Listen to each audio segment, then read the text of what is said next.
Good evening, everybody. Welcome back to PSGL. George Morgan here, your commentator, alongside me, TK, who is going to be rounding off the season with me. Down the inside, absolutely impossible scene. This is for the win between these two. I'm on the edge of my seat. He needs to get it done now. Blakey will dive to the inside. We'll go bust. We got our elbows out. Ronner takes the lead. Because here comes Alfie Butcher. Can't really complain with that one. It's not going to be easy. The pressure is on, of course. Yarda Watmere is your champion.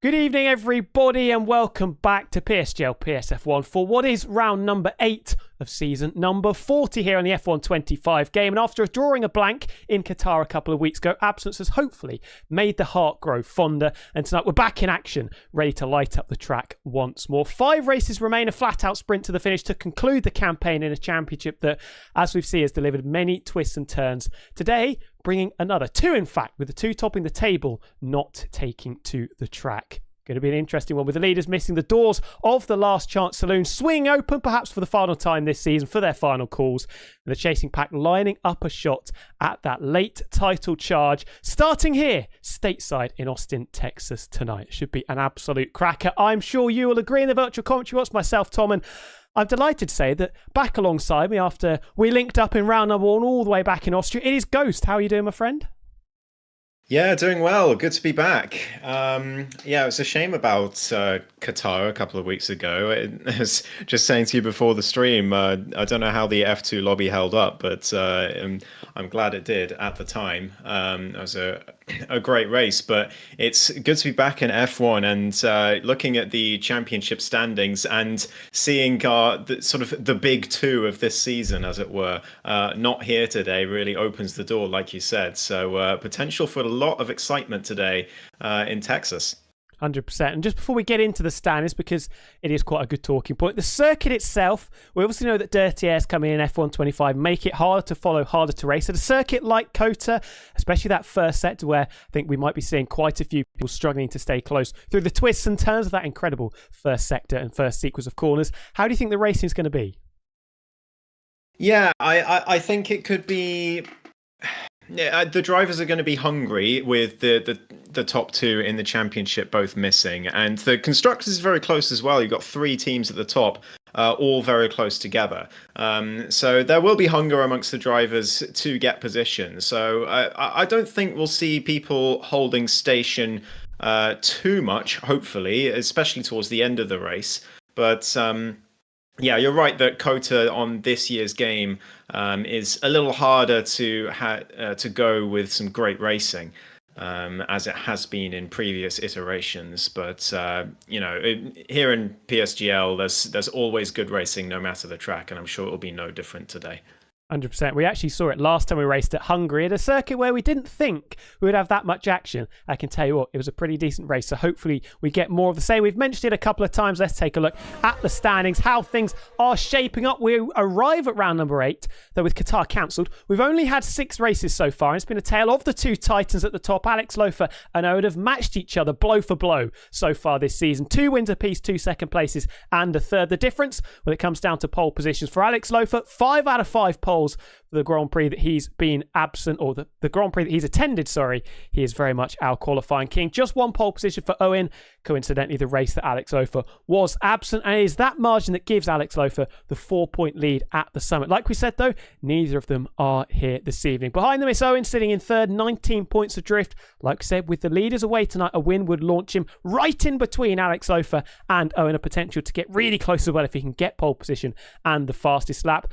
Further down, Volokongan, maybe the only other realistic challenger, remarkably consistent, hasn't been outside of the top 6 since round number 1. And we've only had 4 different winners as well, slightly unusual for PSGL PSF1. Alex Lofer, Owen, Oscar and Volokongan, but others have made their mark on the podium. Tony Rocher and Marius Formula, namely, have climbed onto the rostrum. And a couple of weeks ago in Hungary, it was Evan Knight on his PSGL PSF1 debut, no less, that picked up a 3rd place finish. And for all the drama at the front, we have to talk about the consistency as well. Azam in P5, currently holding the record. The only drivers still standing to score points in every single race so far this season. Ghost, when you look down the table, obviously we've got the main two at the top, Oscar and Volakongan trying to cling on to their coattails. Is there anybody else that you're looking at thinking they've got a realistic shot if they can make a late run? Yeah, I think Oscar and Volakongan are the main two. They're the only two drivers other than those big two to score a win so far this season. Oscar in Italy and Volakongan in Great Britain, respectively. But I mean, I think it's going to take some beating to beat those top two, especially, I mean, Alex Lofer. It is a remarkable record to take 5 pole positions out of 5 in PSF1 in PSGL. That is absolutely phenomenal. So it's going to take something special to beat those top two. Neither of them have finished off the podium all season, other than the races they haven't turned up to. So but this could be the sort of momentum boost that an Oscar or a Volakongan or maybe even someone lower down could spring a surprise. But this could be exactly what they need. If they can get a big result today, it'll spring them forward. And perhaps, you know, the later tracks, we've got Suzuka, we've got another race in the US, we've got Brazil and Mexico to finish off the season. And you never know, some of those tracks could be bogey tracks for the top two and someone else could shine. So it's going to be all about who secures victory today, because those 16 points are going to be crucial in taking the challenge to those top two. It is 100% possible, is it not? Qualifying just around the corner, the drivers ready to light up the timing sheets. But if you want to do the same at home, then our friends over at Sim Racing Setups can help you out with that one. You can unlock those extra tenths of performance using the Pro F125 setups, built by the drivers right here in PSGL. Rain or shine, quality of the race. They've got esports and stable setups for every single track, fully compatible, of course, with PlayStation, Xbox, and PC. All the setups available for you for just £49.99 over at simracingsetup.com. And don't forget to use the code PSGL at checkout for a 5% discount to make sure you take your racing and your pace to the very next level. And that takes us nicely, as I've heard some beeping in my ears, into our qualifying session. I believe voice chat has been suspended, so that is good news. But we can see there the pit lane, a little bit overcast in Texas. Not typically the weather that we see for a United States Grand Prix around here. Only 14 drives in qualifying, which I have to say is a little bit disappointing, even at this stage of the season. But there are opportunities, both McLaren drivers in particular, 3rd and 4th in the championship. They'll be looking to make that late run and try and close the gap, mind the gap that has built to the leading duo. An opportunity as well for somebody else to take pole. This will, of course, be the first time that neither Alex Lofer or Owen will start the race from pole position. Yeah, guaranteed. But no, yeah, it is disappointing to see 14 on the grid. But as you know, as I've seen so many times with these grids in good leagues like PSGL, it's always a good race no matter how many drivers are on the grid. And we're in for a really exciting battle for pole here. And with the extra point on offer as well here in PSGL, it is going to be a titanic battle. And Kota is a track that can be a sort of a Marmite track, I think, much like Jeddah in a lot of ways.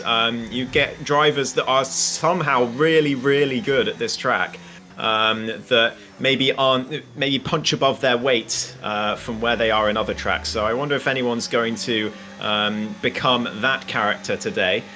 We've got several people on their outlaps already exploring the circuit, seeing what they can get out of it and how the track temperature is at this early stage of qualifying. But these banker laps are going to be a critical point for these drivers. If they can get a great banker lap off, it will give them stand them in good stead for the rest of the session. So we've got some important moments to come.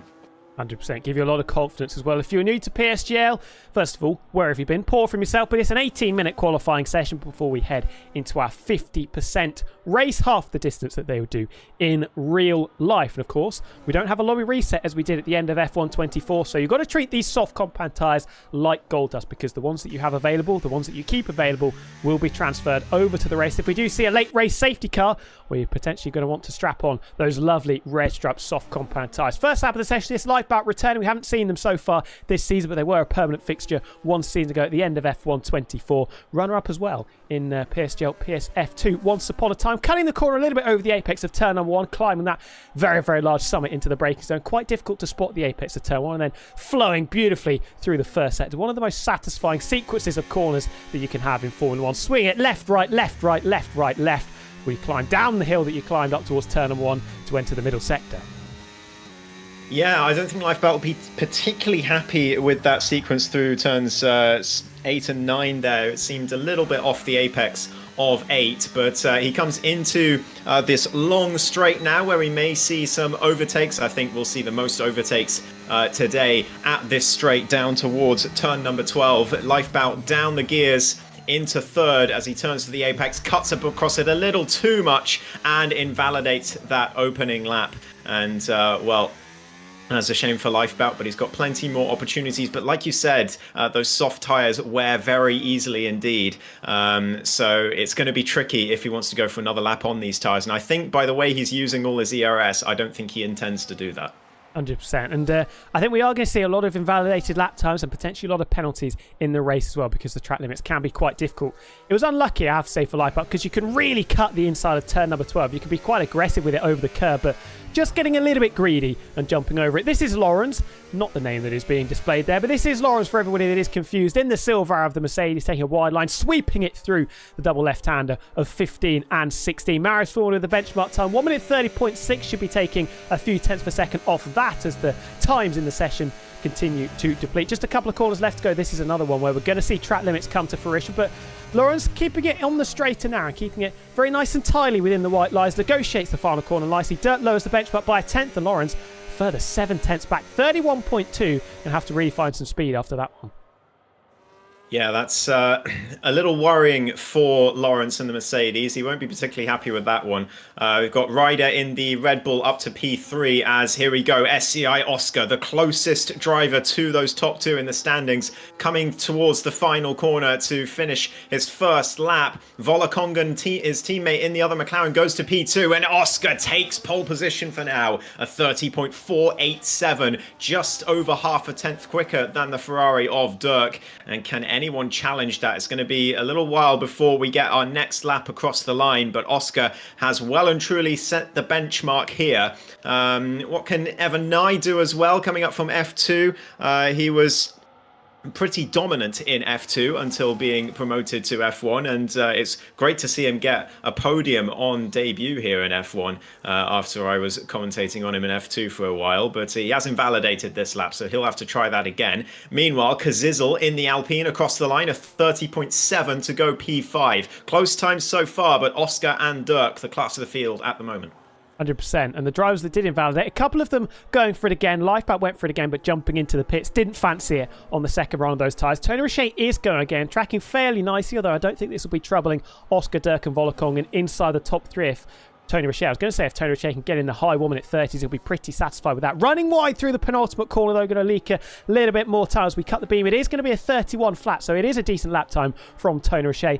A considerable amount of time still in his back pocket. Finlay returning to the pits, having invalidated the same for Yasisaki and Evan Nye, podium finisher in the previous race in Hungary. Jeroen was battling for that top three finish as well in the Sauber, just got called out late on. And Lafferty, another driver that invalidated first time around, but second attempt on those tyres, dipping into the 1 minute 30s, just dipping the toes in there. 1 minute 30.8, a couple of tenths clear of their teammate.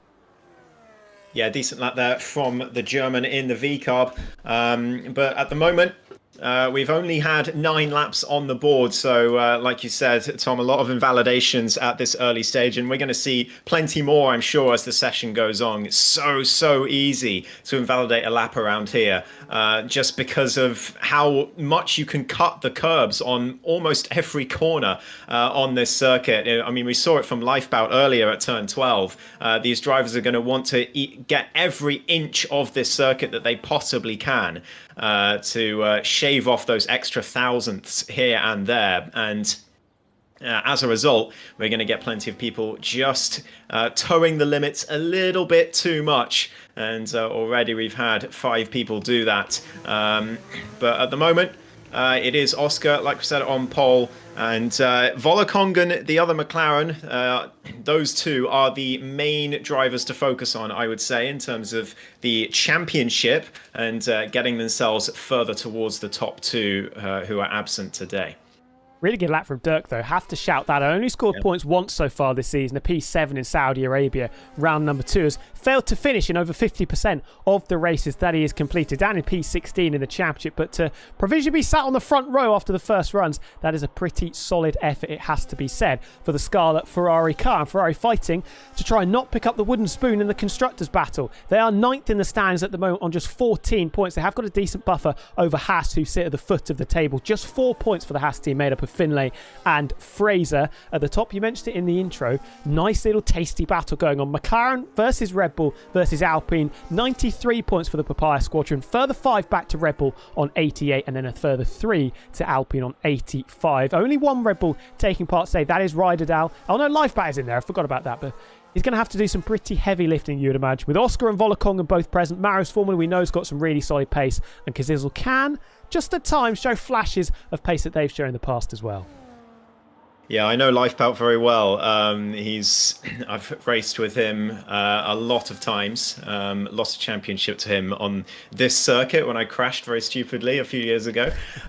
So me and him go quite a way back, but it's good to see him thriving here in PSGL. But see what he can do. Obviously, first lap didn't quite go to plan. But there's a long way to go yet for all the drivers that don't have a lap on the board at the moment, and a few more laps are about to get started again, as almost the entire grid currently on an outlap. Marius Formula is going to be the first to cross the line to start his second attempt here in qualifying. Down towards turn 1. Down the gears, flicking that wheel into the corner, maybe a little wide of the apex, but it doesn't affect you too much at turn 1 as long as you get a decent turn in and you get the throttle down well on the exit. Now through sector 1, and the trickiest part of this part of the circuit is this very next corner he's coming up to. Turn number 8, he gets it very nicely, perfectly on the apex through turn 9 as well, and down towards turn 11.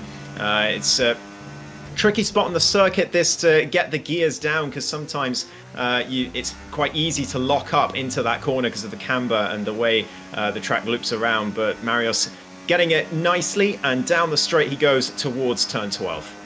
100%. Neat and tidy so far, is really committed through the first sector. You're talking about how difficult turn 8 can be to get it right. Not cutting as much over the apex of turn 12, so Marius leaving a little bit of time on the table. Gets a little bit unstable as well into the braking zone of 13 and subsequently 14. Purple through the middle sector is up by about 600ths of a second, which will pick him up 1, maybe 2 places if he can continue to find the time through the final sector. Keeping it narrow going through the Turkey-esque corner. I think it's turn 8 in Turkey, obviously. The other way round, of course, then just a couple more to negotiate. Avoiding the sausage curb on the inside of turn number 19. Turn 20 can be a pretty tricky traction zone. Also quite easy to invalidate on the inside. Just about keeps it within the white lines on the outside. Does find the time in the final sector. The benchmark has officially been lowered. 130.4. Marius Formula 700ths of a second clear at the sharp end. Yeah, and that's Finlay up to P4 as well in the Haas. First lap on the board for him. And we've got Oscar as well, not improving through the middle sector, so needs to find something special in the final sector in order to get back that provisional pole. Of course, the extra point is what they're all going to be looking for, so it is quite important to get themselves on pole. You never know what this championship could be decided by in the end, as Dirk backs out that lap at the final corner, goes wide. What can Oscar manage? He can do enough in the final sector. That is an absolutely roaring final sector from the McLaren driver. He gets back into provisional pole by just over half a tenth once again, but this time from Marius Formula, with Dirk not improving, and Volakongen has invalidated in the other McLaren, so nothing from him, and that means Lifebout now is the only one without a lap on the board, although I don't think that lap from the Sauber of Jeroen, I assume, is going to be a competitive lap time for him. He's going to want to do a lot better than that. Not representative at all. Watch Tony Richet had to go for a second attempt on the first set of tyres, finding a third of a second through the first couple of sectors, rounding the final corner, a little bit unstable, struggling to get the power down, cuts the beam and does find over half a second. 130.5 flat for the RB to split Marius Formula, who's jumped up into second place, and Dirk. Obviously that run from Marius was very, very impressive. I think there may be still a little bit of time on the table. Wasn't pushing it quite as much with the track limits in the middle sector in particular. Through turn 12 you can get really aggressive, just got to be careful you don't do what Lifebout does. So still opportunities there for Marius, and same for Oscar as well, who didn't improve like the Alpine in the first sector, and Lifebout once again struggling to keep it within the white lines. I think that's the third attempt that Lifebout has had so far in the session, and that's 3 for 3 of invalidating so far. Your own also invalidating. Yasir Saki's got a banker on the board, but a mid-31, that's nowhere near good enough. Yeah, no, he's not going to be particularly happy with that one, as it looks like Lifebout has invalidated again, so he will remain the only one without a time on the board for now, as not too many movements up and down the grid on that second run. Still one more run to go, and everyone's going to be pushing to the limit on these final runs. So we're probably going to get quite a few invalidations on the third run. That's what usually happens around the circuit and qualifying. But all it takes is one driver to just hook up the perfect lap and get every corner spot on, and we'll have a surprise pole position on our hands. But at the moment, Oscar looks like he's got one hand on it. 100%. Just had a little bit of a stranglehold on it so far. First lap was good enough for pole. Second lap good enough for pole after the second runs as well. Can he convert that and make it 3 for 3 in the run so far in this session? Lafferty currently in P8 was going again. Didn't manage to improve. Another driver falling foul of the track limits. The strategy you would imagine for these guys is that second run they would have done on the same set of tyres that they used at the very start of the session to give themselves some lovely fresh rubber to use in run number 3 of qualifying. Still just over 4 minutes to go though, so they might be sitting in the garages for a little while longer. Oscar leading the way by 600ths of a second and further 900ths of a second. Back to Tony Richet with a good lap there after his banker on the second run on that first set of tyres. Didn't quite have the pace that he needed. Yeah, we're going to have a quiet period now while the drivers sort of get their heads in the game for these final runs. Oscar in the driving seat at the moment, but there's plenty of others who can take it off him, I think. Like I said, with the times being so close, everyone's going to be pushing hard on these final runs, and you could easily see someone improve by half a second if they really hook it up on this final attempt. We've got the McLaren of, which one is that? That's Volakongan, eager to get out on circuit to start one more attempt.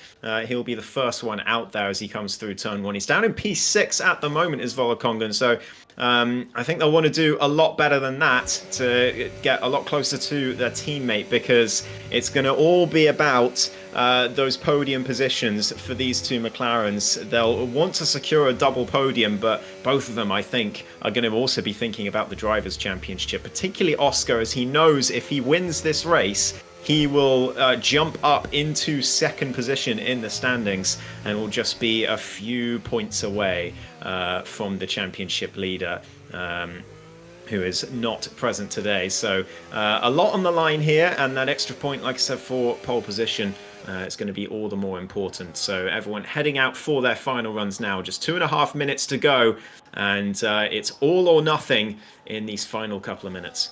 And a lot of weight and a lot of pressure on the shoulders of some of the drivers further down. For example, Ride It Out Down was yet to get into the 1 minute 30s. That just leaves you under pressure going into that final run of the session where you don't want to leave anything on the table. And when you haven't got a fairly decent bank lap in, you can just tense up a little bit. You can maybe be a little bit more conservative because you know you need to try and get this time in. Lifebout specifically hasn't got a time on the board at all, and if he fails to get another one in, he'll be starting from plumb last in P14. Volakongan was third after the first runs, bumped down into P6 after invalidating on his second attempt. Can he try and join his Papaya teammate on the front row, maybe even eclipse him and take his first pole position of the season? We'll have to wait and see. Coming around the final corner now. Doesn't need to worry about traffic realistically, this first McLaren car, and he rounds the final corner. Dearest lap is open, and Volakongan will blast up towards turn number 1, cascading the hill for the final time this qualifying session. Got to pick your braking point right. Braking on the curb can lock up a little bit wide of the apex. Has to take it slightly late. Just V off the corner ever so slightly to get the car rotated and turned in, struggling maybe with a little bit of understeer. And how does he manage to negotiate the sweeps of the first sector now? Through 3, 4, 5, and 6 we go, keeping it nice and tidy. So far, bit of a wobble though, and just puts him off kilter, improved by 600ths of a second, but the tyre temperatures at the rear in particular going to start to scream after that little moment.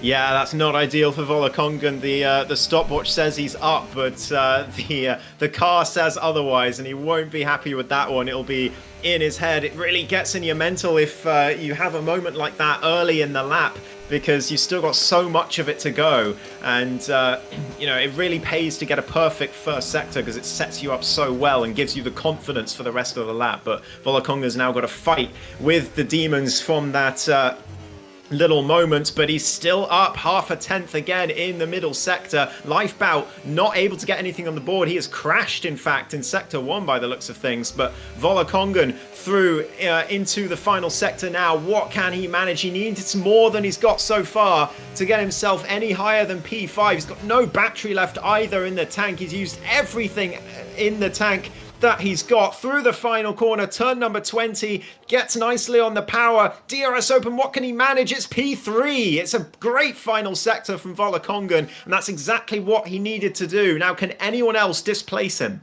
He was pushing really hard in that final set. You could say it was overdriven, but he managed to extract the time where he couldn't quite find it. Marius Formula has invalidated. He is done, going to be second at best for the Alpine car. We return to Dirk in the Scarlet Ferrari. Was second once upon a time this session, and he's up by a couple of tenths. Can he try and steal a mark? John Oscar, we saw Volakongan struggling with understeer massively. Had a couple of stabs at getting the car rotated into turn 11. Again into the final corner as well. Had a couple of goes at it, struggling with the front end. Dirk slightly wide through the penultimate corner. Big snap of oversteer. His qualifying session is going to be done as well. Marius Formula cuts the beam. He is finished, of course, invalidated. Dirk is done as well. They're falling like flies at the moment, and it's just now down to Oscar, third in the championship, but he's first on the grid for the time being. 130.1, significant step from the Papaya McLaren, and can anybody get anywhere near it? Tony Rocher's onto the front row, chased him down, and is only 200ths of a second shy. Finlay, through the final couple of corners, really clatters the sausage curb at the inside of turn number 19, aggressive on the turn in again through 20. Lafferty makes it an RB23. What can Finlay manage? He improves, but stays only P7, found only 2,000ths of a second, and Kazizel wide through the final corner. It'll be 9th place for the Alpine car. Oscar needed to make a big step in that final run. He was chased down by the RBs in particular, and when his teammate Dirk and Marius Formula couldn't quite extract the performance they needed, it was the man that is closest to chasing down the runaway leaders in the championship that pulled it out of the bag.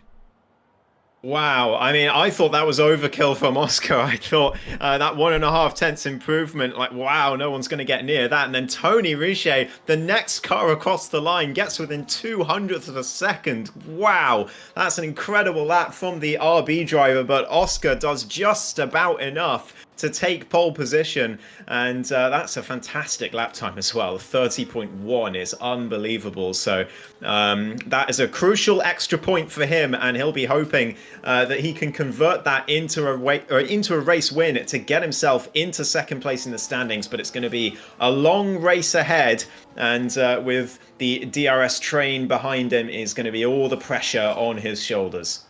Third of the job done for Oscar. If he gets what is effectively a Grand Slam in this scenario, pole position, fastest lap, and the race win, that'll be 18 points for him, and that will leave him just one behind Alex Lofer. With the pole position, he gets 1 point. He takes one singular solitary step closer to Alex Lofer in the standings, but a brilliant lap for himself and Tony Rocher, clear the rest of the field by over 0.2 of a second.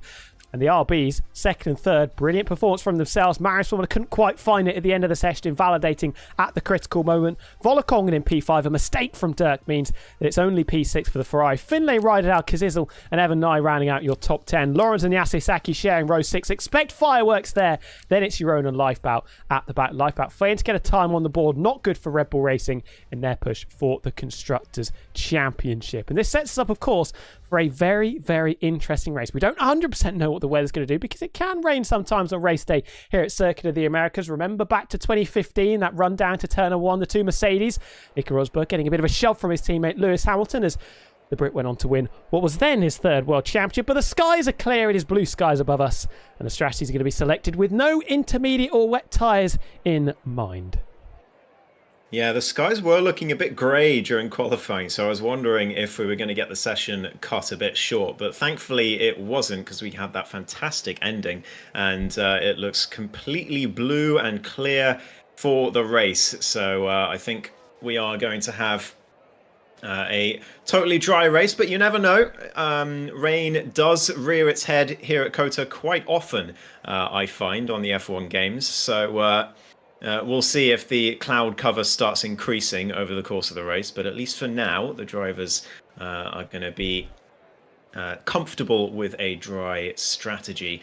Oscar leading from pole position, and he's going to be hoping to keep it into turn one, because that's going to be a little bit crucial for him. He won't mind too much dropping to P2, because you know, being at the head of the DRS train, he might well be able to take it back and then swap around with the other driver, whomever it may be. But if he drops to P3 and has an awful start, that is going to be panic stations a little bit for him, because it's going to be very difficult to advance from there. So he just needs to have a solid start here, get through turn one cleanly, and set up the rest of the race from there. 100% track position going to be important. Just a reminder for everybody, you can see it in the bottom right there, sim racing setups. If you want the best setups in the business, head over there and use the code PSGL at checkout. We're ready to climb though for turn number one, mirroring the mountain that they have to scale to chase down the championship leaders. Oscar versus Tony Roche. We're racing here at the Circuit of the Americas, already darting over to the left hand side as Oscar, but Tony Roche not put off by that one shot. There's almost contact between the McLaren and RB into the braking zone of turn number one, and just about Oscar holds on to the lead of the race ahead of Tony Roche, Lafferty and Volokongan muscling his way past Marius forward to make it a McLaren 1-3 as we sweep through the first sector.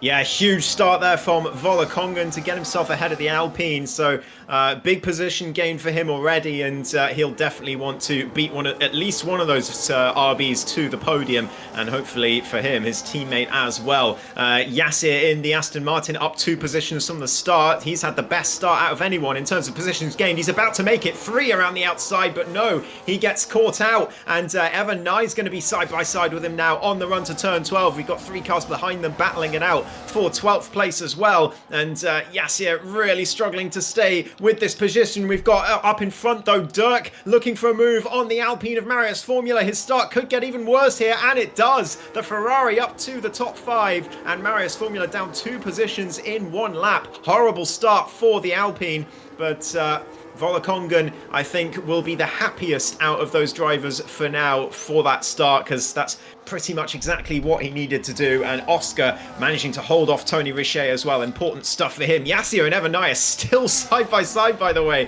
for P10, and it's Evan Nye down the inside of turn 19. Yassir a little bit off the track there. I don't know if you feel he was forced off, but either way, Evan Nye into the top 10, and that's a fantastic little battle between those two on lap 1. Playing bumper cars through the second half of the lap, and Yassir Saki might have his pocket pinched here by Yaron in the kick Sauber. The Aston Martin on the hard compound tyres losing a couple of places and dropping behind the kick Sauber. Can he try and fight it out on the run through turn number 2? No, he cannot, and there's P12 for Yassir Saki getting, well, barged out of the way a little bit by Evan Nye in the middle sector, then falling off the road through the penultimate corner. Now dropping down behind the kick Sauber. Not a good start at all for the Aston Martin. I don't know if you caught it, but Lawrence was very, very brave on the brakes into turn number 12. Maybe too brave, because he clattered into a couple of cars and now finds himself right at the foot of the field. And crucially, the leading duo have managed to escape the first break in the DRS train between the 2 RB cars. 1.1 seconds between Tony Roche and Lafferty. That means the second car is not going to get the benefit of the DRS. And how close will Volokonga be to potentially say, come on, get on with it, mate. We've got to keep these leaders in sight. Yeah, that is huge for the top 2. Oscar and Tony Richet breaking away. I did see Tony Richet being a bit creative with track limits in Sector 1, trying to keep up with Oscar there. He was losing a bit of time until then, but of course the dirty air can really throw you off with the understeer, especially through those twisty sections of the circuit. But 1.5 seconds is now the gap. They are really breaking away, Oscar and Tony Richet. And Lafferty's really going to have to try and get a move on here. Volokongan is going to be desperate for him to do so. Like you said, he wants to stay with those top 2. He doesn't want to be left behind, but at the moment that's exactly what's happening. We've got the first victim of track limits already. That is Ryder Dahl in the Red Bull with a 3-second time penalty, the first of the day. I can almost guarantee it won't be the last. But Volokongan not quite able to make a move into turn 1 there. And look at the time they're losing. 2 seconds now to the top 2. It's a huge gap, and Volokongan is just going to be watching that gap increasing and getting more and more desperate to get past this RB. But even when he gets past, can he catch the front 2, or are they just that far clear of the rest of the field at the moment in pure pace?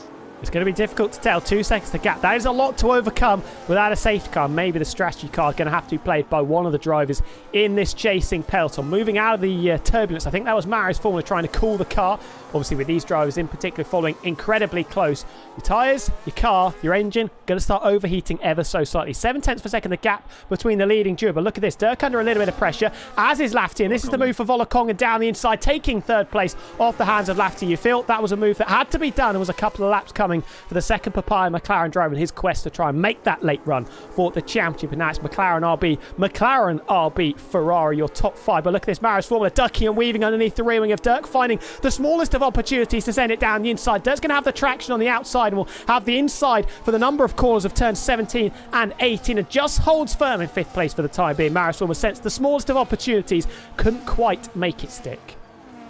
Yeah, here's the opportunity for Volokongan, and here's the chance to prove that he is faster than the RB behind Lafferty. Can he keep up with the McLaren driver? Can Volokongan catch the top 2, of course? He'll be hoping that Oscar and Tony Richet have a little bit of a battle so that to lose a bit of time and bring him a bit closer. But 2.2 seconds now the gap through turn 1.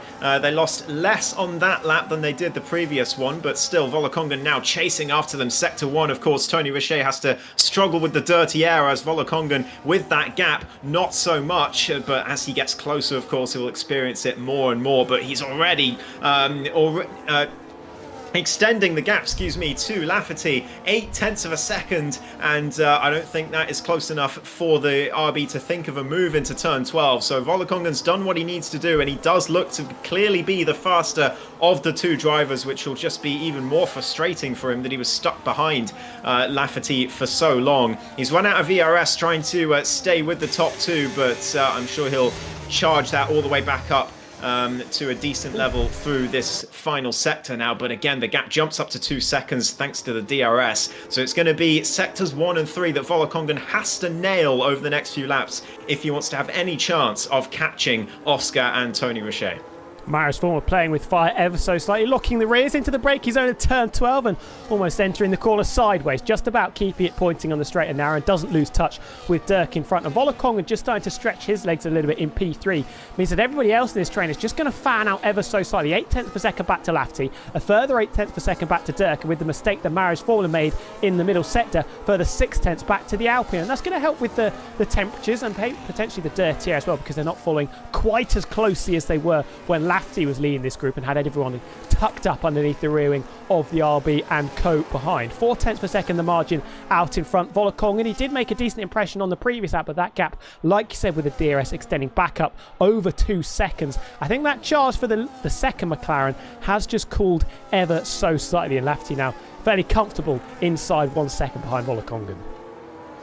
Yeah, exactly. Volokongan had a fantastic lap once he got away from Lafferty, but now the pace is starting to assert itself. I think Lafferty as well having to get used to the dirty air across a lap, and that can result in a bit of a gap increase, and then once you get used to it, you can close back up again and feel more comfortable in the car, and that might be exactly what's happened here. Lafferty with the DRS now closes back up to the McLaren, and now the gap goes to 2.6 seconds between the top 2 and everyone else. And I really do mean everyone else, because we've got a huge DRS train all the way down to 13th.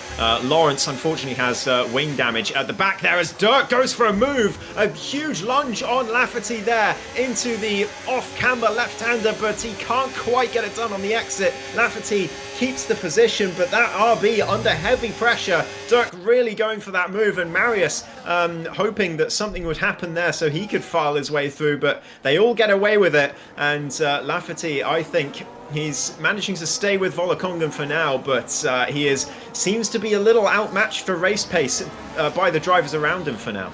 Lawrence is out, dropped it out of the final corner, yeah. And we have got a safety car. So Lawrence has binned it coming out of the last corner. It is a fairly tricky traction zone. We're down to 13, and Lawrence is the unlucky one that is the first to take an early shout. That is good news for the likes of Volokongan and Lafferty, who can now close up to the back of Oscar and Tony Richet. I said it's going to be unlikely that they could pull that 2 second gap back without a safety car. Well, here's the golden ticket for them as the yellow flags begin to fly. Brave from Dirk as well, chucked it up the inside of Lafferty into 16. Couldn't quite make it stick. little bit of contact at the apex as well. And I think if Dirk had got through, Lafferty would have probably seen that as a little bit of a tactical foul potentially, just pushing him slightly out of the way. And if Lafferty also dropped out of the 1 second window, Dirk could then use the DRS to blast past him and get that 4th place back.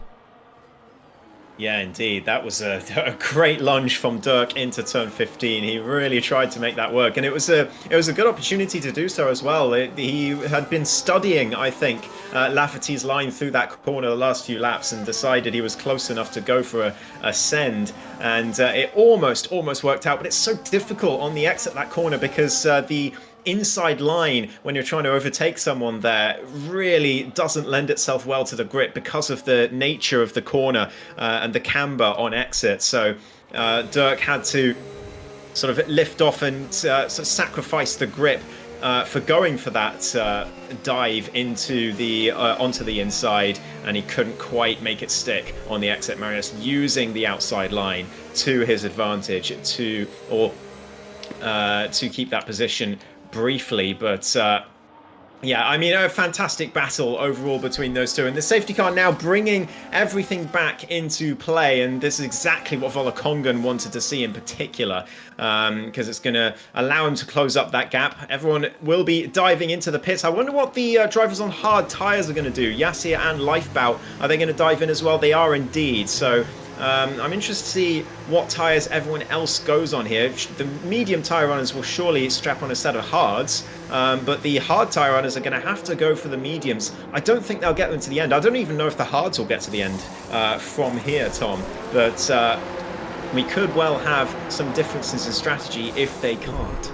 2-stop potential, and Lafferty is a big loser. Had to technically queue behind Tony Roche. It was really interesting actually coming in because Volokongan and Lafferty both behind their team. It did not want to be held up one bit. Volokongan has emerged still in P3, but Lafferty dropping behind the Ferrari of Dirk and the Alpine of Marius Formula from 4th down to 6th. Not good news at all. Riederdals benefited from this. He's up into P7 for Red Bull. Teammate Lifebout still down in P13, but strategy is fascinating. 20 plus laps on a set of hard tyres. That is going to be a serious effort to try and baby them to get to the end of the race. A lot of drivers will be hoping that the safety car makes a further appearance so they can strap on either another set of mediums or hards, depending on what tyre allocation they selected before we loaded into this race. And this just shapes up slightly differently because they can't realistically go flat out from here. You've got to be careful. Those front tyres are going to be experiencing a lot of load, in particular through the first sector. A couple of tricky traction zones as well. The corner we're going through at the moment, turn 11, got to be very delicate getting the power down, especially on the curb. Can be slightly off camber. So if the plan is to go to the end of the race,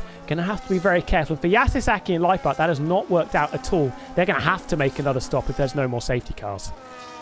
Yeah, they need to make the most of those medium tyres, but it's going to be so tough. As we've seen already, really difficult to overtake around here when you're in that DRS train. And they've got a lot of work to do to make this strategy pop off. They will have much better tyres towards the end if indeed everyone else does go to the end from here. They'll have to have very old hard tyres towards the end of the race. But Yassir and Lifebout on those fresh mediums, would they be able to catch up? It's not too long a pit lane around here. It's hardly Silverstone, but it's still a long way to go. And in a 50% race, they've got a big job on their hands. So poorly timed safety car for those two, unfortunately, but they didn't really have a choice but to pit. They had to commit to the 2-stop. You can't really stay out on the hards because then you've got to stop anyway, and everyone else gets past you regardless. So they had to commit to what they've done, and just a bit of bad luck on their part, but that is Formula 1 racing for you. Bit of a damned if you do, damned if you don't, because if you stay out on the hard tyres, you've still got to pit again.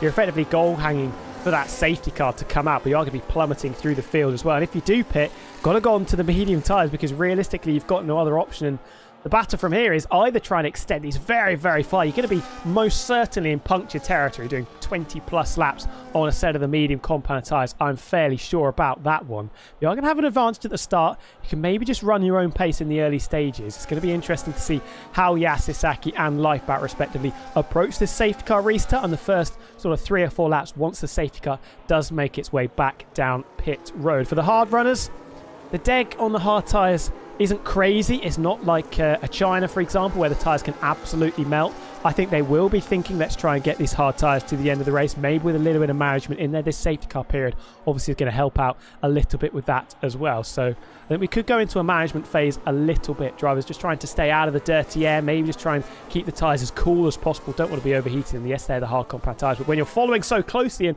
tackling corners at such high speed, those tyres do have a tendency just to get a little bit red hot, even the hard tyres.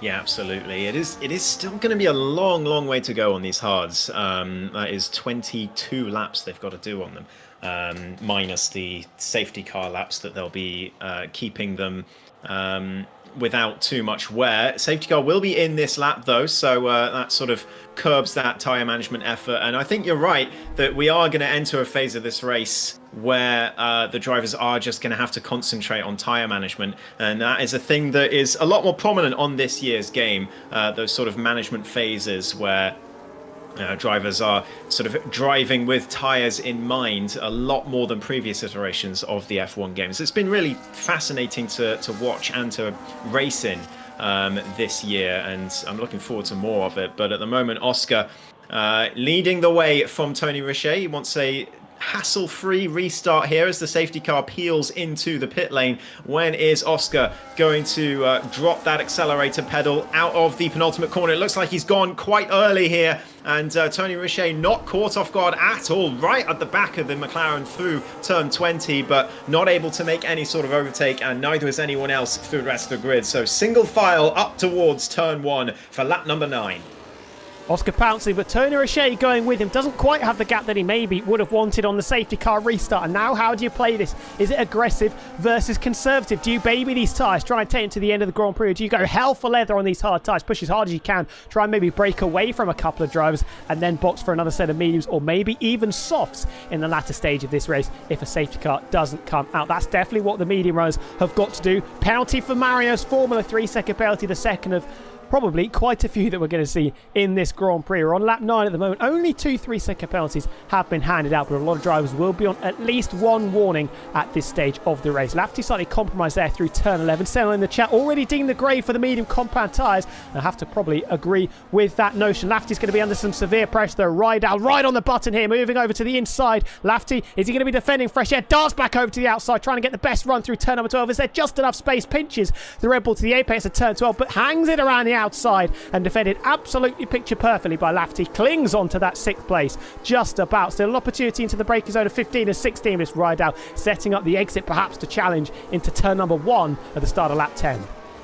There's a lot of push to pass going on further down the grid. Lifebout, Yassir and Kazizl all brushing wheels plenty of times through that middle sector, and the first sector even as well. There was some contact. Lifebout now the latest victim of the white lines as he picks himself up 3 seconds. That's not going to help his cause at all with the poor strategy that he's been forced onto by the safety car. But yeah, they were really going hell for leather, those three, and Kazizl eventually loses out thanks to those hard tyres. But of course, he's in it for the long haul at the moment with where he is, as long as he can stay with the rest of the pack. But Jeroen will be the next target for Lifebout and Yassir on those medium tyres. They were very, very fast on that first lap. Right up the gearbox of the drivers ahead of them, so it's whether they can keep that up and for how long they can keep that up as well on those mediums, how long until they start really feeling the effects of the wear on those yellow walled tyres. Oscar still leads the way from Tony Richet. Meanwhile, at the front, the V-Carb driver has the DRS and he's using the overtake as well. He pulls to the inside, and Tony Richet, for the first time today, takes the lead of the US Grand Prix in PSF1. Fantastic overtake there. Caught Oscar a little unawares, but I don't think Oscar was defending particularly hard for that one. And Tony Richet now experiences the lead of the pack as Lifebout and Jeroen go wheel to wheel as well. Lifebout getting the move done up to 10th place for his Red Bull, and Evan Nye will be next on the list to try and make the most of those medium tyres. But the McLaren's now 2 and 3, and they'll be looking to manage this race from here on out. But I think, like you said, Oscar not going to be particularly worried about that one. Tony Richet with a bit of a wobble through the final corner does set the fastest lap of the race so far. Remember, there is an extra point still for the fastest lap. Half a second just under the gap between the RB and the lead McLaren on the run down into turn number 1. Volokong, this is going to be a really good indication of where he sits and where his pace lies in this race. Had to try and overcome a big deficit with no DRS and no chariot to try and work with in that first stint before the safety car came out. He can now try and stay glued to the rear wing of his teammate and keep himself in this battle with Tony Roche and with Oscar. And Oscar not staying particularly close through the first sector. Is Tony Roche just trying to stretch his legs, maybe just to see, all right then Oscar, what kind of pace have you got? And Oscar responding, coming out of the sweeps, and that gap just lowering down ever so slightly. Don't be alarmed, there is no safety car and no yellow flags out, even though the game's trying to tell us there is. 7/10 of a second still the margin, fairly equidistant covering the top 4, but once again Marius Floor looking the most racy of everybody in this lead pack, just 0.4 of a second off the back of Dirk. Yeah, I don't think anyone's going to be particularly concerned about making moves at this stage of the race. There's a long, long way to go, and certainly a long way to take these hard tyres. We're not even halfway through this race yet. Plenty of action still to come, but you're right that Marius does look to be the driver that's most interested in going for a move, and particularly on the Ferrari of Dirk, who sold him through turn 15 earlier this race. But at the moment, everyone in single file. No casualties of the DRS train as of yet. Everyone in this 13-car DRS train for the lead for now, but it's surely only a matter of time until someone drops out, and then it's going to be tough from that point onwards for whoever that may be. Yassir gets himself a track limits penalty as well, the next one to do so, and that brings us up to 4 victims of the white lines so far today. And well, take your bets in chat on how many there will be by the end. Tony Roche comfortable at the front though for now, as everyone just filing through the first sector, trying not to lose too much time and tyre wear to the dirty air. 100%. A lot, I think, is going to be the answer to the penalties. Wicks in chat coming up with the papaya rules. Oscar needs to let Volokongen pass. Volokongen had a slightly slower pit stop.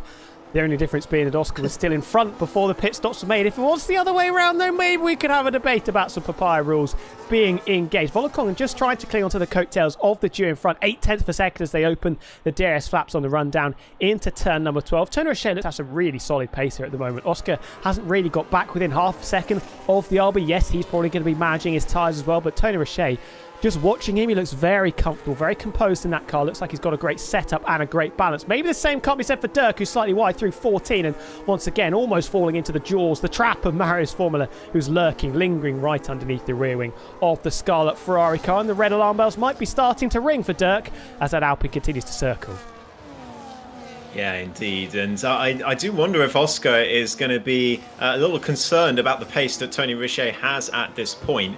I know that he's very much harvesting at the moment, is Oscar, but you know, I don't know if he'll be entirely comfortable with Tony managing to hold the gap here at around 0.6 over the course of a couple of laps, and he won't be feeling entirely comfortable in that cockpit. I wonder if there'll be a twinge of regret of letting that RB past as easily as he did, but he's got to own it for now and probably try and make a move later in this race. But he's got the dirty air to contend with, and remember, this is the first time today that Oscar has had to contend with dirty air, and he's got to adapt his driving style to suit, and it might well have a bit of an effect on him. He's had a few laps under it now, so he's had a bit of an opportunity to get used to it, but look at the gap to Tony Roche, and I think Oscar might be thinking that he may have made a mistake in letting that RB through, because Tony Roche, like you said, Tom, he looks completely at ease with the car at the front of the field at the moment,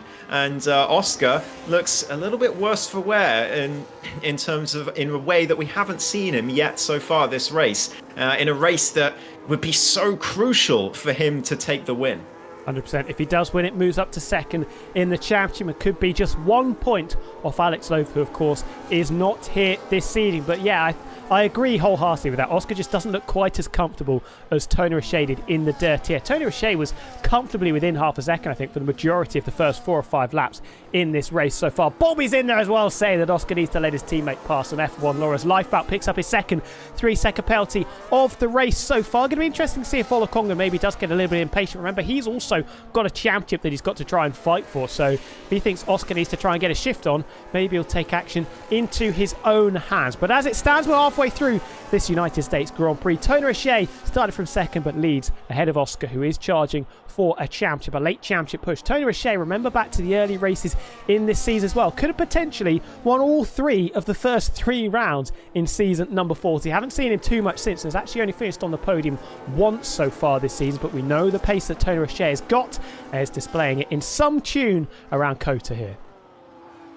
He absolutely is. We're about halfway through proceedings now, and things have settled down quite a bit at this stage.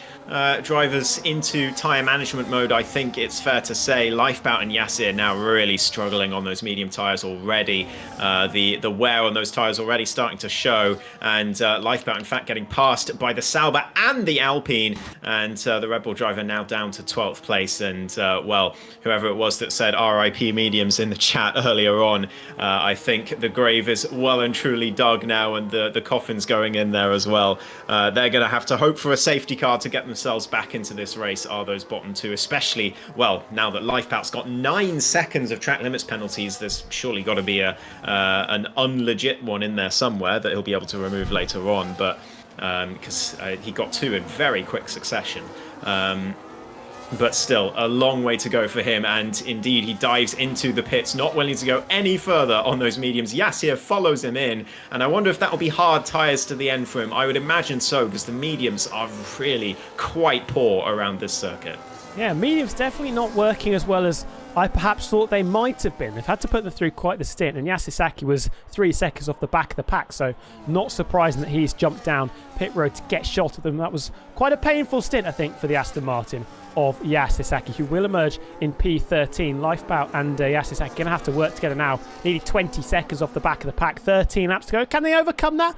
I find it slightly unlikely without a safety car, but crazier things have, of course, happened. And this leading group, they're going to be trying to take their hard tyres 20 plus laps. Do not forget that. So going to be interesting to see how they manage it. Will there be a significant drop-off for the likes of Tony Richet, Oscar Volokogan and co once we get to around lap 25, lap 26? Yeah, I do wonder, and it's going to be about who manages their tyres better out of this lead pack. Kazizel and Euron having a battle of themselves, and it is a fairly important battle for the last available point in this race for P10. So, you know, there's quite, you know, high stakes in terms of that.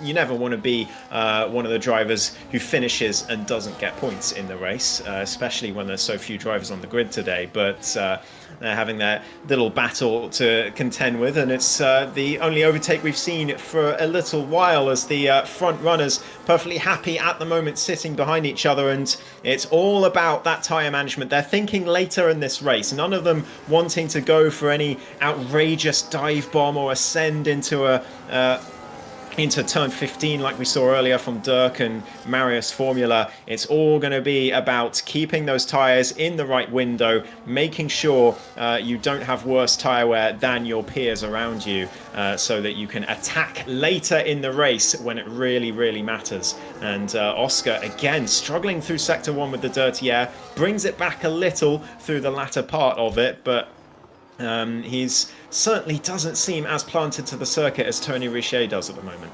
Yeah, not looking as comfortable. Tony Richet looks like he's in cruise control. He probably isn't. He probably is pushing fairly hard, but keeping that gap and keeping Oscar very much at arm's length. Volokogan as well hasn't got particularly close to the back of his team, and Marius Formula moving out of the turbulence, just trying to cool the car down. I imagine that Alpine will be getting slightly warm as the Renault engine growls coming into the braking zone, and out of turn number 12 we go with a driver that was in contention for pole position, invalidated on their final lap of qualifying though, leaving them slightly down the field. And Marius Formula also picking up a 3-second penalty means that finishing inside the top 5 pretty much impossible at this stage. Still fairly equidistant out in front, 7/10 of a second has been pretty much the average that Oscar's been happy just to sit behind Tony Richet as things stand. And as Senor says in the chat, yeah, definitely probably thinking about lap 27 rather than lap 17 with those hardcore tyres in particular. He now pulls out of the turbulence, maybe just to get some fresh air. Marius Formula doing the same on the run into turn number 1. Yeah, interesting bit of info I just checked in the race director. Tony Richet has 2 warnings and has had 2 warnings since lap, I think it was lap 7 or so. So he's been sitting on that for quite some time. Oscar himself has got 1, and Volokongan hasn't got any. So he's going to be feeling the most comfortable in terms of a penalty out of the top 3. But we haven't seen what we saw in the first stint, which was the top 2 just break away effortlessly from the rest of the pack and have pretty much a race of their own. And this time, Volokongan, as we suspected, he was the faster driver out of himself and Marius in that first stint, and we saw him extend that gap once he got past, but wasn't able to catch back up to the top 2. This time he's staying with them in the DRS. Now he's had the opportunity to do so. So keeping the pack all close together this time, but you never know what can happen. One mistake is all it takes to fall out of that DRS range, and then you're in a lot of trouble if you want to stay with the drivers ahead, and you're going to be in trouble from behind as well. But drivers at the moment just managing their tyres, managing their ERS as well is going to be a key thing, because if you do make that mistake, you want enough ERS in the tank to just deploy and make up for it to stay in the DRS. What is interesting about the battery is Ryder making their way into the pits and gets the 10-second penalty. I wonder if we're now going to see the notification coming up that Ryder has retired from the session. Haven't got it just yet, but Ryder, yeah, interesting decision there. Obviously didn't feel like they could make those hard tyres last to the end of the Grand Prix. Is that a telltale sign? We'll have to wait to see. We don't know, of course, what percentages the tyres are on for these guys. Will they be in the 40s maybe at this point after 10 or so laps? Will they still be in the 30s, maybe even in the 20s if they've really managed the tyres and managed the loads that they're putting through those front tyres in particular? Rydell does emerge in P11 just ahead of his teammate Lifebout. They've taken about 5 seconds out of the pack, but that's not really enough to make any real impression come the end of this race. And a 3-second penalty now goes the way of the Mercedes of Evan Nye. But what I was going to say before Rydell made it into the pit, scratch that, Yasser Saki with a penalty as well, taking themselves up to 6 seconds, I believe, for the Aston Martin. But for the majority of this stint, yes, Tony Rocher has looked a little bit more comfortable with his car, but Oscar and Volokongan have primarily had more battery saved up than Tony Rocher. He's been hovering around 60 or 70%. The McLarens have been in the 90s for the majority of this stint. So maybe that's just a telltale sign of how they're looking to play this as well. Tony Rocher trying to keep the 2 McLarens at arm's length, and Oscar and Volokongan very happy just to sit inside the 1 second window, but not too close to the back of the RB. And now we can return to penalty chatter, because Lifebout picking up what I believe is penalty number 4. Yes, 12 seconds of penalties, 25 in total for the Red Bulls. Not good. No, not good at all. And with just 10 laps to go of this race now, Ryder Dahl, I don't think that was an intentional 10-second penalty into the pit lane. Like you said, usually you brace yourself for the retired from the session pop-up when you see the 10-second penalty come on screen. But I think Lifebout, another penalty for him. But I do think Ryder was genuinely just didn't feel like he could take the hard to the end. Wanted to go for the 2-stop and just was a little bit overexcited coming into the pit lane, and that's going to be oh so costly. It will mean that Kazizel and Jeroen's battle will now be for 2 points instead of 1, and both of them will secure a point if it ends like this. Although Kazizel, just as I say it, picks himself up a penalty as well, and that's going to be good news for the Kick Sauber driver, who is now in a net P8 thanks to Evans' penalty as well just up the road. But meanwhile, the top 4 have managed to steer clear of penalties thus far.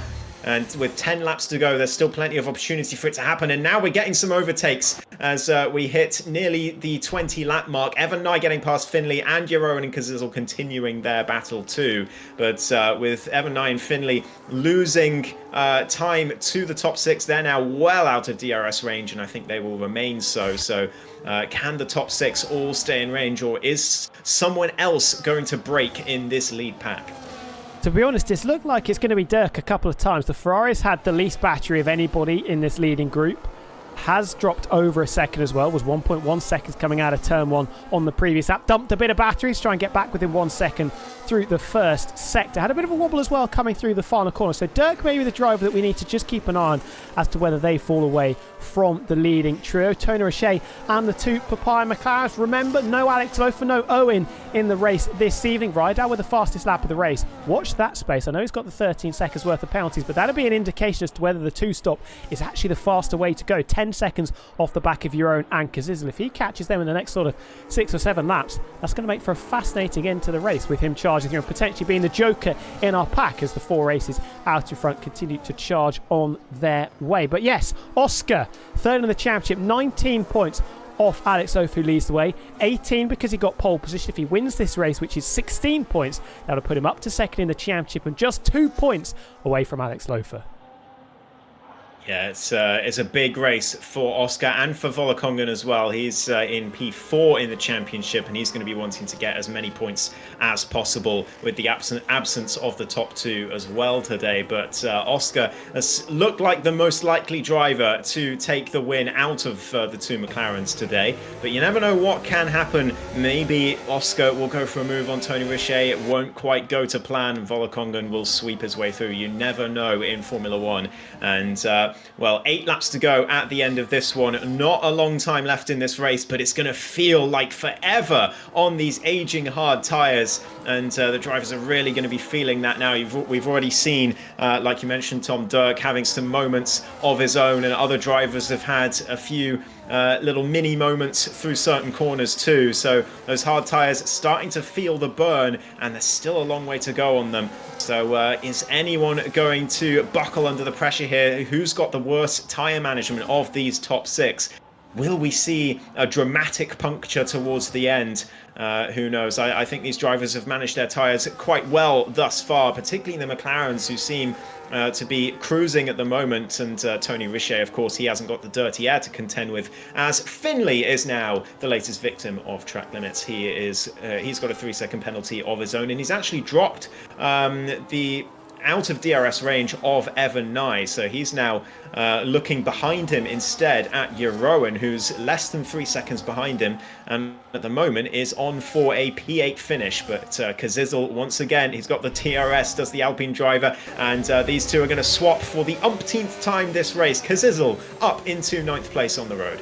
And Senna just pointing out something I was about to say as well. Oscar much closer to the back of Tony Roche, in turn not helping out his teammate Volokongan. It was a bit dicey as to whether they were going to get the DRS down the back straight. Did get it, was I think 0.98 seconds off the back of his teammate. Volokongan just needs to try and cling on to the coattails of the leading duo, give themselves an opportunity when it comes to lap 26, 7 and 8, and maybe hope and pray for something to happen to the 2 in front. But yeah, Oscar looked like he was just trying to put a message out to Tony Roche saying, hey, I'm still here, my tyres are still good, and I'm going to be a threat come the end of this Grand Prix. Dirk now the one that's hovering in and around the realms of dropping out of the 1 second window. 8/10 of a second as they cut the beam to start lap number 22. The 3rd or 4th time that Dirk has just extended out to 9/10 of a second, or 1 whole second off the back of Volokongan, but keeping it under control with a really good exit out of turn number 1. Life back, I believe that is 21 seconds. Yes, 21 seconds worth of penalties.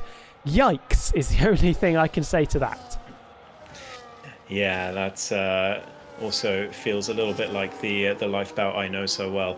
But Tony Richet is leading the way at the moment. But like you said, Oscar very close to the back of him, as close as he's ever been on this stint ever since the VCub driver got past earlier this race. And now Oscar, I think, is his time to attack. 3/10 is the gap. He's got the DRS. Here comes the McLaren driver looking to take the race lead down the inside for turn number 12. And that is Oscar back into the lead of the American Grand Prix. And Tony Richet, a little love tap to the back of him through the exit of the corner. But no cigar for the VCub driver. Oscar back in the lead. Tony Richet maybe looking for a move, but I think just a different line through turn 15 there. And Volokongan just lurking in the background, hoping that something goes wrong between these two for his own sake, but of course for the sake of the team, the McLarens, in the constructors battle, they're in the perfect position right now, bar one position. So if Volokongan can take advantage of Tony Richet at any point here,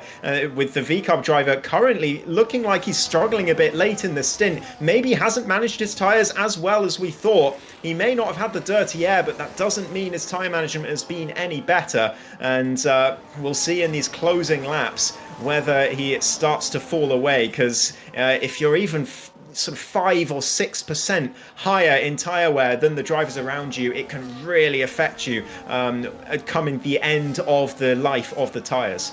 And logic would dictate that Tony Richet has the best tyres out of everybody here. A little bit wobbly though through turns 7 and 8, and that just extends the gap up to 8 tenths per second. Oscar just trying to put his main rival under a little bit of pressure. He's been sat in the dirty air for the past 10 laps, but it looks like it's Tony Richet, who had all the clean air in the world, that's just starting to grapple for grip ever so slightly. It was roles reversed because Tony Richet was absolutely not interested one bit in fighting Oscar as the McLaren filed past, but it might be deja vu because Volokongan getting ever close to the back of Tony Richet, just has a little look to the inside. Tony Richet very late on the brakes into turn number 12. There was a bit of contact on the previous app as Richet let the McLaren of Oscar back through. A bit of a love tap in the rear diffuser, nothing coming of it, of course. And once again, he was very close to the back of McLaren into turn number 12 as Volokongan was just putting him under a little bit of pressure. Lifeboat, though, has been disqualified for receiving multiple penalties. We know what the limit is now, 27 penalties.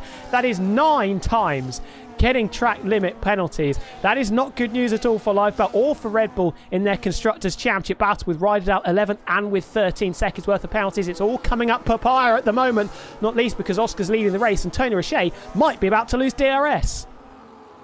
And talking of twists and turns in this race, look at the gap between Ryderdale and Jeroen. He's only 2.5 behind now. This is the driver who pitted earlier in this race to go for the 2-stop from, I can't remember exactly where he was, about 7th or so. But he's come back up to the back of the drivers ahead, but that's not going to help him. Another time penalty for track limits. Oh, Tony Richet! It's going to put him up to... Oh, Tony Richet at the front, having a huge moment through the back of the first sector and into the second, and that lets Volokongan through turns 8 and 9. Dirk as well into the podium now. Tony Richet, who's looked on rails for this entire stint, suddenly collapses on lap 24 and really struggling with the wear on those hard tyres. Marius Formula might be the next driver to get past this VCARB on the run down towards turn 12. Is he going to go for a send? I think he's a little too far back for that, and he is indeed. But Tony Richet, who is leading this race for the vast majority of this stint, now down to 4th place, and well, he does not look like he is happy with that car at all at this stage. Well, is it the same old story for Tony Richet? Picked up a 3-second penalty, runs off the circuit again. The split second after he picked up that penalty, lit up the rear tyres, almost set them alight. You can see he's got absolutely no rear grip at all, wobbling all over the place through 17 and 18, not troubling the racing line one bit, and now drops it through the penultimate corner. The rear tyres are absolutely cooked, and Tony Richet's charge, well, I think he's just fizzled out there as he makes his way down pit road. 10-second penalty, and from everything looking so rosy for Tony Richet, he led for the last 10 or 15 laps. He is now out as those rear tyres absolutely melted, and that has enabled both McLarens to scamper off into the sunset. Oscar with a 2-second margin. Volokongan now, all he has to think about is Dirk and Marius falling behind, and with Tony Richet having so many trials and tribulations on that lap, what he's also done is just fan everybody out a little bit. Marius Formula, it's not guaranteed that he'll get the DRS to Dirk in front. The same goes for Lafferty behind. Dreamland for McLaren. Tony Richet just completely collapses on lap 24, and it is now a 1-2 for the Papaya outfit. 2 seconds between the two of them. So Oscar now just needs to bring it home from this point. Just 3.5 laps left to go. Volokongan's just got to be wary of this Ferrari because he doesn't have the DRS now, does the McLaren driver. So Dirk is going to be smelling blood for P2 in this race. He's had quietly had a great race, has Dirk, as Ryderdale now makes the move. Finley and Ivanai as well further up, but the Red Bull driver up into 9th place. But those 6 seconds of penalties are going to be, 16 seconds actually, of penalties are going to be so costly because he got the pit lane speeding penalty as well. So after all of that work, it's all going to be undone by track limits and pit lane speeding penalties. He's going to be gutted with that. I know I would be, but He's at least showed that the two-stop was in theory a pretty good strategy, and he's made it work, if not for those penalties. So Oscar now 2.2 ahead. He's stretching his legs at the front with just 3 laps to go and looking to take maximum points today with the win and pole position. We've got Ryder Dahl making another move now on Kazizel up to P8. On circuit as Yassir gets himself another penalty further back. Volokongan and Dirk very close together. Marius Formula just about staying with them, but I think the Ferrari is going to be a real threat to the McLaren 1-2 today. Same as Evan Nye all over the back of Finlay. They're battling over 6th place. The Mercedes able to stay tucked up underneath the rear wing of the Haas through these first sector sweeps. Got to be careful of Ryder Dahl as well, who's looking very, very racy. You think what might have been for Ryder Dahl if he didn't have 16 seconds worth of penalties. His teammate picked up 27, and it saw him get disqualified. And look at this, Ryder Dahl. He's got so much more grip than these cars around, almost pushing Evan Nye through turn number 11. You feel like this is just going to be a matter of time. Maybe not with the DRS. He doesn't have that much battery left, and maybe it's going to be the Mercedes thinking about a move on Finlay. They're all converging on each other. Finlay slow into the braking zone, does leave the space for Evan Nye, maybe a little bit too much space as he rolls out the red carpet for the Mercedes. Ryder Dahl playing the ideal spectator role here as he cranks on the steering lock, trying to find an opportunity, going every which way with 3 wide. You can't be 3 wide here. Evan Nye into P6, swooping round the outside goes Ryder Dahl, and there's a bit of contact between himself and Finlay, but the Haas has had his pocket pinched not once but twice. From 6th, the Haas is down to 8th, and now Ryder Dahl can set his sights on Evan Nye in front. Awesome racing between those 3. That was fantastic. I cannot believe Ryder Dahl even thought about going for the switchback on 2 drivers out of that corner, but he made it work just about. I don't know if he put wheels off track to do it, but he is now up to P6 as well as he gets past Evan Nye with the help of the DRS into turn 1. A little bit wide through the corner, but it doesn't open the door. And Ryder Dahl with those better tyres up to 6th place, and oh, those penalties are going to be so frustrating for the Red Bull driver, because what a drive he's had to get himself back to this position after bailing for the 2-stop, and he looked like a madman at the time, but it's proven to be a great decision if not for the penalties. But either way, towards the front, meanwhile, Volokongan now 8/10 ahead of the Ferrari. He's had a great lap, and is safe for one more lap here. Just 1 to go at the end of this one. Lap 27 of 28. Can Dirk get close enough to go for a send on the final run towards the line? Marius Formula now over a second behind. I think he's consigned to 4th place in this race, and it might even be 5th, because Lafferty, who's also quietly had a great race, in 5th place there, is only 3.2 behind, and make that 3.0 through turn 15. So very close between those 2 for P4, but it's all about this battle for second place in this race. Can Dirk do enough? He gets very out of shape out of turn 19, and those hard tyres are screaming on these last few laps for all the drivers who've stayed out. Ryder Dahl with yet another penalty to add to his misery in this race, but Oscar 2 seconds ahead. He's comfortable out front, just 1 more lap for him, but Dirk wants this second place. Volokongan wants it just as badly, if not more, because of the championship implications. So many storylines, and I tell you what, these tyres look very, very second-hand indeed. Lafferty's pace has fallen off an absolute cliff. I think Marius Formula, barring any whoopsies on this last lap, is going to be okay in P4. Lafferty was about a second off the back of him 2 laps ago. He's lost a second a lap to the Alpine in front. Not good news, and Ryder Dahl is going to be like a charging bull behind, albeit with those 19 seconds of penalties. 6th place is very, very quickly going to turn into position number 10. But here we go. Dirk has only scored points once so far this season. He's going to be on the podium, you would imagine. Is it going to be 2nd? Or is it going to be 3rd? 6/10 per second the margin. Hasn't got too much ERS left. I think Volokongan is going to be comfortable. But look at this gaining. Look at the overspeed the Ferrari's got. But he is nowhere near close enough. Cranks on the steering lock as Ryder Dahl did a couple of laps ago to try and get the car rotated as best as he possibly can. 2 seconds in front is the other McLaren, who is coming through to probably take an incredibly important win for the championship. Dirk having a look down the inside. He thought about it. There's a little bit of contact. Bumps the back of the McLaren. But I think that's his final opportunity to try and nab 2nd place away from Volokongan. But Oscar leading the way. 2 corners left to negotiate. Papaya rules clear here at COTA. He needed to get the win. He is going to to get the win. And Oscar is going to slam himself back into this championship. He's already celebrating before he cuts the beam. Oscar wins the United States Grand Prix. It's a McLaren 1-2. The constructors battle. Throw it out the window because that is maximum points for the Woking-based outfit. Dirk rounds out the podium places ahead of Lafferty, who does, by a tenth of a second, finish ahead of Mario's Formula, who did struggle for tyre wear on the last lap. Jeroen comes through to finish sixth. He was penaltyless. That makes pay, it has to be said, picking up 4 places on the last lap. Everknife, Finlay, Kazizel and Ryderdal, your point scorers, with Yasser Saki, who's had a bit of a miserable day, it has to be said, to the Aston Martin down in P11. But Oscar, boy did he need that. From 18 points back, 19 points back at the start of the evening, he is now just 2 off the summit.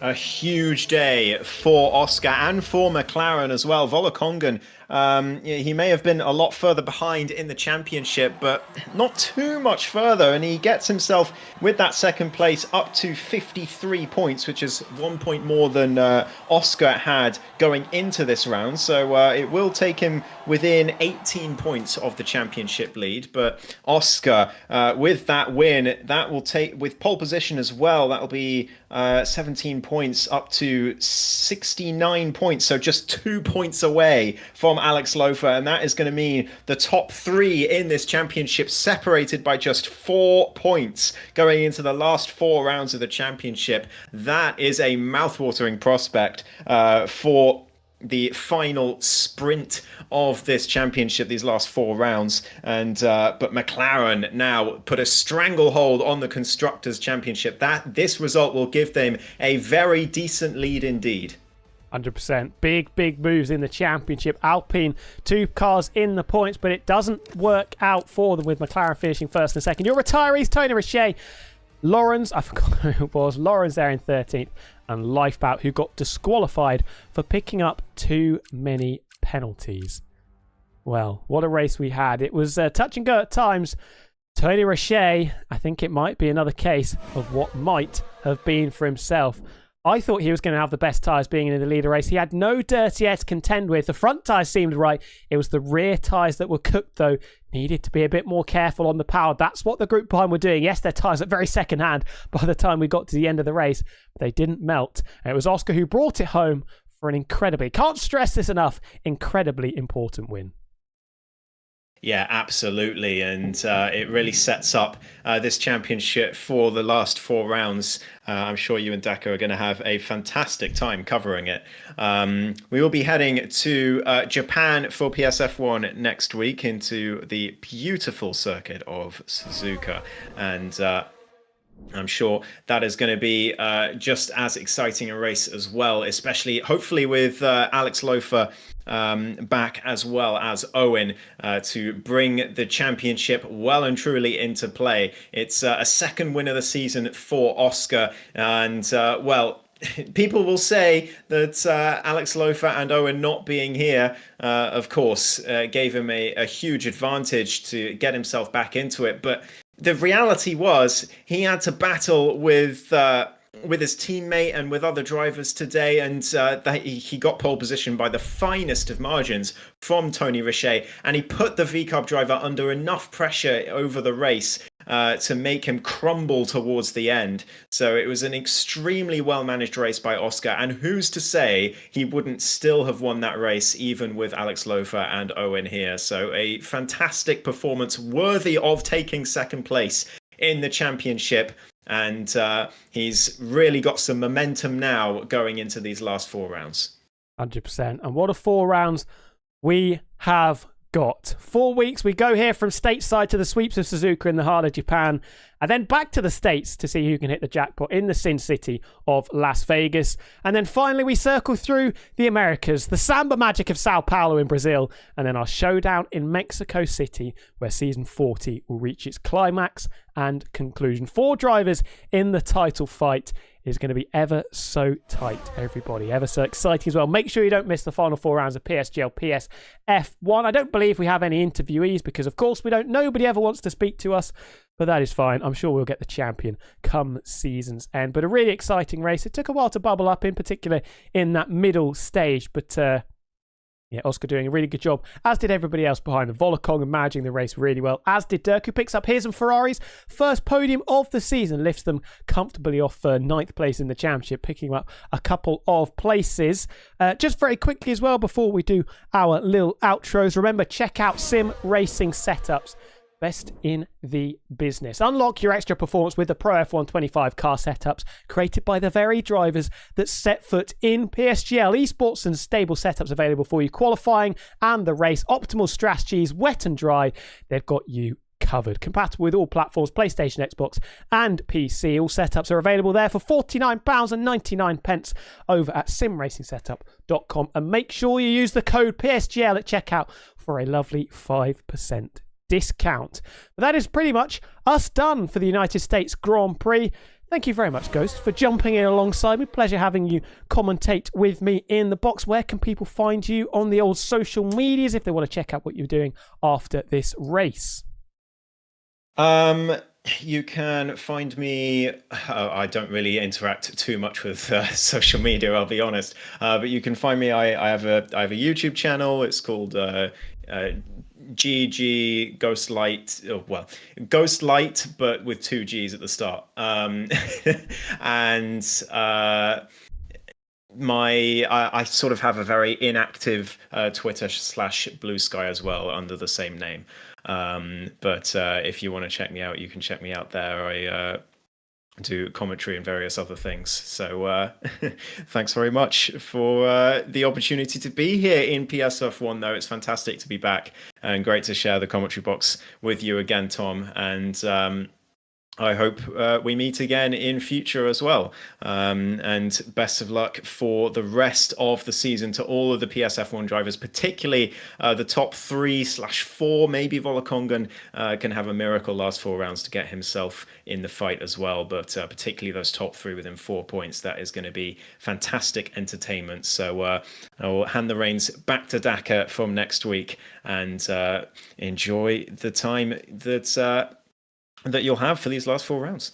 Should be a cracker. 4 really exciting tracks and hopefully 4 really exciting races to decide the championship with 4 contenders left. How poetic could it be, everybody? Thanks so much for watching. If you're interested in what I'm doing, you're probably not, but over on Twitter and Twitch at TW6 and on Instagram and TikTok, Wilco.darts and Wilco.com's. Pleasure as always to bring to you PSGL PSF1. We'll be back in 7 days' time for the Japanese Grand Prix around the legendary Suzuka circuit. Make sure you check out Sim Racing Setups as well. Links available in the description. But until then, a pleasure as always, everybody. We will see you in 7 days' time. Have a good rest of your evening. Until then, goodbye.